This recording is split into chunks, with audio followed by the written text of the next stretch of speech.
I'm really pleased now to introduce our keynote speaker, someone who really knows how to target an area of need and come up with the answers and the solutions. He is a truly inspiring thought leader in this field. He's an expert in biology, ecology and agriculture. He's supported over 1,500 different projects in some 40 countries. This is really the person to set us off with inspiration this morning. Please welcome our keynote speaker, Willem Ferwerda. Willem.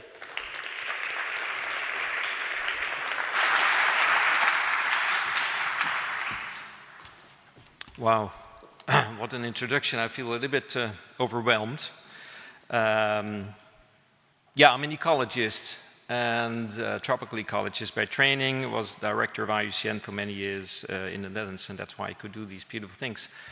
I have one question to the public, and that is, how many people of you will go to the climate COP30 within a few days in Berlin? Can you raise your hands? Okay, and that's important, because it is an important conference of the parties, but on the other hand, we have many of those COPs. COP16, Biodiversity COP, COP16, the UNCCD COP last year, COP30 now, and soil is increasingly being part of that. So let me briefly explain a little bit about what's going on. And I'm sure you all know these kind of pictures. There's a lot of things are going on, and so we talk about billions and billions, and business cases are everywhere. They should be everywhere, but as we all know, no one wants to pay for these kind of things. Is there a business case for biodiversity? Yeah, there should be, but in practice it is very limited. So if you carefully look into for instance, what happened in one of our EU countries, Spain, I think it was in October last year, Valencia. What happened there? Mudstream, Dana, climate change. But there was something else going on. It was all about the combination of climate change and landscape degradation and soil loss. What was the business case here? More than 14 billion euros, 10 billion paid by the public, 4 by insurance companies. So yes, there is a business case for soil, health and biodiversity, and yes, there is a business case, but we need to look into how to make that happen. And therefore, I'll bring you a little bit up to speed on my work, and that has to do with looking into the 5 key barriers of what I call landscape restoration. There is a system barriers, as I mentioned before. Biodiversity actually is not valued. There are some tiny biodiversity business cases like tourism and carbon and maybe water, but it's very limited if you look in practice what really happens. The complexity of ecosystems is another barrier. It scares off stakeholders, it scares off policymakers. What is a landscape? What is an ecosystem? And then you have the stakeholder complexity in itself. That is a barrier. There are people living out in those landscapes. How to unite them, how to bring them together. What kind of narrative do you need to use? The farmers out there, local entrepreneurs, local city councils. And then you have the landscape finance issue. We need to look into a holistic blended finance perspective. And when I looked into the room, there are only a few people here looking into finance, but it's a key issue. We need to transform finance, but how to do that? And it should be long term. As we all know, we need to think in decades instead of only a few years. And then we have, and that's, I think, what we all know, policy misalignments. Coming from the Netherlands after, having had a government of 2 years without almost no action on the ground, where people were quarreling, it's tough. How do you get policy alignment? Policy alignment about the most important thing, and that is our life support system. Okay. What I've been doing over the last few years is looking into those 3 areas. Complexity of ecosystems, that scares off stakeholders, the stakeholder complexity in itself, and landscape finance, and try to make it practical. A difficult task. So, if soil is one of the bases of a scalable landscape approach, we need to also look into ecosystems. Ecosystems that underpins our society. It is the life support system, as I said before. And the question is, how can you scale large ecosystem restoration processes, large landscapes, integrated management plans? One of the most beautiful approaches that was coined already 25 years ago at COP5 of the Biodiversity Convention in Amman was the ecosystem approach. I think you should write it down. If you don't know it, Google it, the ecosystem approach. 12 great holistic principles, perfect, very inspiring. We should do it all over the world. Our economic model should be based on it, our economic belief system. But after 25 years, it is still waiting for how to make that happen. And it really challenged me in 2012 when I left IUCN to look into how can we make that ecosystem approach practical, on the ground, with farmers, with local actors, with businesses, with private sector, and different sources of funding. And I interviewed a lot of people, farmers, investors in New York, in Frankfurt, in Amsterdam, in London, and a lot of farmers and ecologists and conservationists on the ground in a lot of countries, outside Europe and inside Europe. And actually, I was looking for a narrative that would resonate much more, and words that really would resonate. And those words actually were losses, returns, and risks. And it sounds so easy, losses, returns, and risks. But how to move from losses, returns, and risks into an approach that people understand and set them into action for decades within the landscape. Let me explain. If you carefully look into what a degraded landscape is, with degraded soils, and a loss of biodiversity, and a loss of vegetation, and topsoil washed away, etc., etc., etc., you see a loss of purpose first, and traumas. People are leaving those areas. We all know the abandoned villages in Europe and outside Europe. They're everywhere. A loss of purpose. The second loss that is characterized by a degraded landscape is a loss of community and jobs.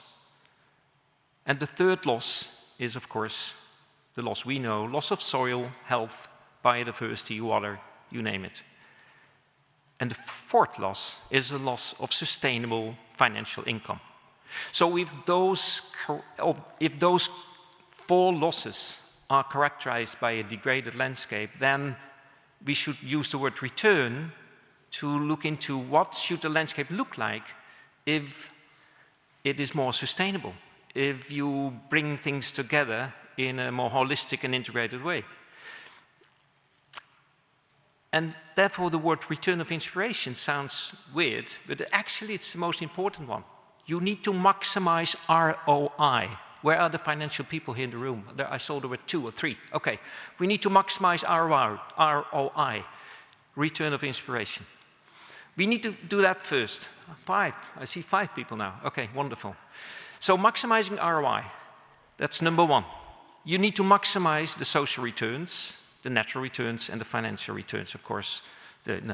That's the other ROI. So if you play around with those words, what I've realized is people understand it much better in the countryside, people on the ground, local farmers, etc. And if you really look into how can you find the right indicators, key performance indicators, KPIs under those returns, you can specify it much better, which I did. And finally, it ended up into what we call the 4 returns framework for holistic landscape restoration. It consists of those 4 returns of impact with KPIs. It consists of a landscape approach of zoning so that people, farmers and local entrepreneurs within those landscapes understand better what is the balance you need to look into if you move from a degraded landscape towards a more integrated, sustainable landscape. And basically you need to move towards a balance between 3 zones. The natural zone, protected areas, ecological corridors, rewilding. A combined zone, which is more about integrated regenerative agriculture instead of monocultures of industrial agriculture. agriculture, and an economic zone, which is more about urban planning, cities, roads, and all these things that you need for the industry and for people to live in. So that economic zone, combined zone, and natural zone should be in balance. So you need to create a vision quest with all those actors within a landscape over time, and I added a minimum time frame of 20 years, minimum 20 years, to move that further. And then we identified 5 project steps to make that happen, to make it happen in practice. First, you need to bring people together. Create a partnership of landscape owners and landscape practitioners in the field. Local NGOs, farmers, local entrepreneurs, local city councils. You need to identify the barrier, or more or less the area of the landscape, mostly above 100,000 or 200,000 hectares. The second step is you need to create a vision quest. What is the landscape you want to live in for the coming decades? And that vision you translate, and that's how it works, into an integrated landscape management plan. So you need to, from future casting, you go to backcasting and then identify the steps to make it happen. You need to have a monitoring framework and of course you need to do it, effective implementation. So those 5 process steps we did over the last 13 years.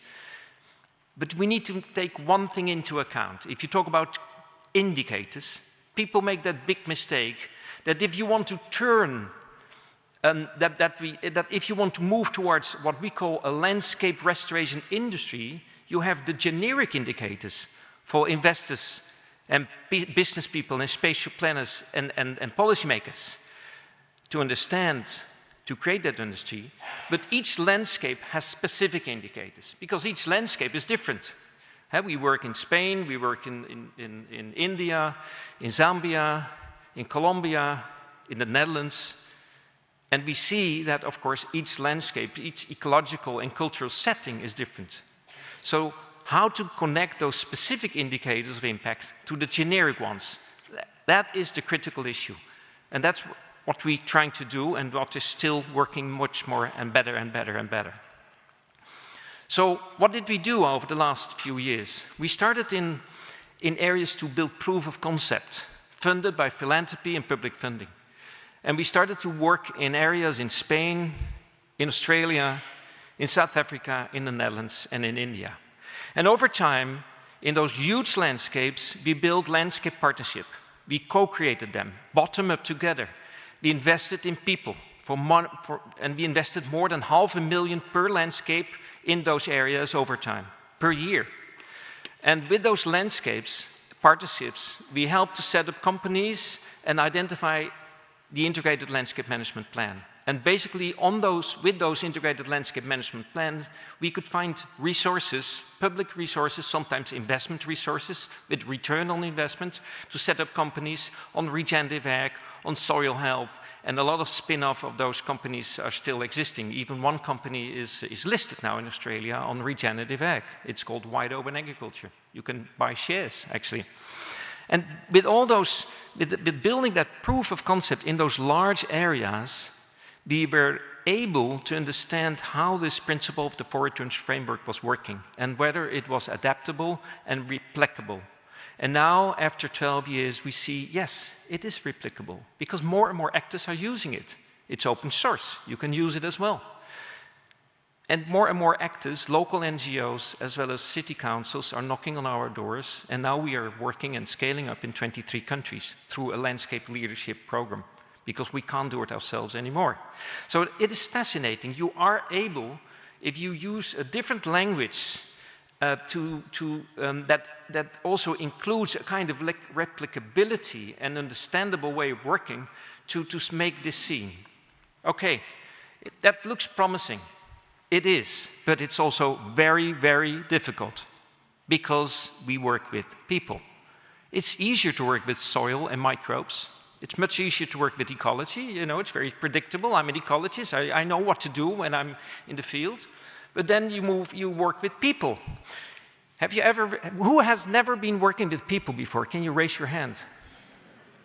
So who think it's difficult to work with people? Can you raise your hand? Okay. Oh, there are some people who think it's easy. Can you raise your hand? Who think it's easy to work with people? 1, 2. Okay, 3 people. Okay. wonderful. I would like to have a coffee with you on the break. So, how to convince people? How to work with people? First of all, the first step is, and that's why we use the Theory U framework, which is the Theory U model. Please Google it. It is co-created, it's designed by the Processing Institute at MIT Cambridge in the US. It's a business model of creating teams to work together. But it starts with profound listening. Listening. We need to listen first. So we start with bringing people together in landscapes and listen. So what is your pain? What is your trauma? How did this landscape look before? Why are your kids not staying here? Why did they leave? Why are the yields going down? Why are you locked in as a farmer in the industry or in finance? What about the water resources? They're gone. What about the forest? Is it still there? Do we have problems with wild boar? All those questions pop up. And we bring them together in these sessions. Sometimes those sessions take up 2 to 3 years, and we do it every month. It costs money, and we pay the farmers to come, otherwise they won't come. And gradually, we build this, what we call weaving web of people towards those different phases, and we identify the different returns and losses. We start with the losses. So what is your loss of purpose? What is your loss of community? How is that interactive with the loss of biodiversity, soil health, water, etc.? And what about the loss of finance? And then we move into the return setting. So how should the landscape look like if you want to have those 4 returns back? How will that look like? Make it visible. Go into the field. Go with the map, and we talk and we look around the map how that works. And then finally we end up in where should the natural zone be? Because it has been, has gone. And how to work with that. And gradually we move into a new mapping system, and we visualize the map of the future of that landscape and go back and stepwise make an integrated landscape management plan. Sometimes, like in Spain, it costed 8 years before the first integrated landscape management plan was there. And then we start, after having that plan, which is bottom-up, co-created and co-developed with local groups, we start to make a landscape finance assessment based on that plan. And the landscape finance assessment, this is one of the reports that came out last year, it was launched in Brussels. That landscape finance assessment plan starts with understanding that we need to finance the landscape partnership for at least 20 years. That finance, which is the gray bottom line, costs per landscape of 100,000 or between 100,000 and 500,000 hectares, less than €500,000. Can you imagine? For 10 million euros, for 20 years, you support a landscape partnership, which is critical. If you don't have that money, nothing will happen. Because people won't come together, because they won't move, they don't understand, they don't really move into a landscape integrated approach. Then, you see the green line, you can finance the different issues that are in that landscape. Removal of dams, for instance, in some areas, or creating ecological corridors over private land, strengthening the protected areas, moving already farmers and help them to move from A to B, from more industrial to more regenerative ag, bringing chemical input down. Gradually, that funding is public or private, still grants. It's not an investment, although you can already start with some investments, with some companies that pop up, or you can strengthen the transition of some companies in those landscapes. The next level, which is the blue one, is where private capital, investment capital, that means with ROI, return on investment, comes in. And we have some examples in Spain, also in the Netherlands, and also in India and in Australia, and gradually also in South Africa. We did those investments, and we set up some companies, new companies, some of them old companies, some of them family-owned, not very big businesses yet, but then the next point comes in, and that is where corporate action starts to become interested. And that is really interesting. What happens now is that 3 actors in the corporate private sector is looking at this kind of approaches. Why? They're strategically locked in. What does that mean? Agriculture, food, number 1. 2, insurance companies. The example of Valencia, the biggest insurance payout in Spain. 3rd one, beverage companies, water. Those 3 types of thematic sector companies are now strategically locked in because they cannot move anywhere. You know, the coffee prices go up, soy prices are a problem, even palm oil. So what's happening is that they are strategically locked in their own area. They cannot say, you know, we were in Brazil for coffee and now we moved to Vietnam, because they already did that 25 years ago. So it is an interesting phenomenon that now private sector starts to understand that they need to work within a landscape setting and a landscape approach. And hopefully at a certain moment, they see this as bringing down their risk. They see this as an investment to invest in that gray line, the landscape partnership approach. So after a lot of experiences, and here are some pictures of the field. This is in Spain, between Granada and Murcia, where we started to work in 2013. You see some zoning areas. You know, this is region Ag on almonds. And here you see green cover, traditional almond, and more green cover, region Ag almonds. And gradually, based on all those experiences, we see that things are turning into a positive mode. And this is also part of the climate adaptation agenda, of course, and hopefully also part of the European restoration law. But most important thing, and that's the thing that I wanted to stress here, and that's often overlooked in the more technical conferences, and I'm part of that technical community as well, like you, is that soil health and restoration is transformational. I remember, and I already mentioned that before the session to some people, I remember that I was visiting an Indian farmer in 2015 in Tamil Nadu. He had only half a hectare. Around him, it was all gray and dusty. And this half a hectare was green. It was actually producing. It was looking very good. And you could smell the soil, you know, it was good. So I asked that guy, I said, you know, why are you different than your other smallholders around the area? And he said, listen, my wife passed away a few years. And I went to the forest and in grief and crying, actually, and I didn't know what to do. My kids were already went to the city. So I was sitting under a tree, and the tree actually told me, you need to work with me. And I went back to my farm and started to do things differently. So what he did is basically, he was not any longer buying fertilizers and was trying to get more fertilizers, you know, from the field, from the animals, and gradually started to think about the soil and started to think about how can I build a more resilient system in my small half hectare. And his summary was, you know, actually, when I was restoring the soil, I also was restoring my own soul. And I think that summary is very powerful. I think it's the same thing what a very famous Australian farmer once mentioned, and he's part of our advisory council, and he said, many regenerative farmers underwent personal transformation before they could successfully restore their land. This change is not just technical, but deeply psychological and even spiritual.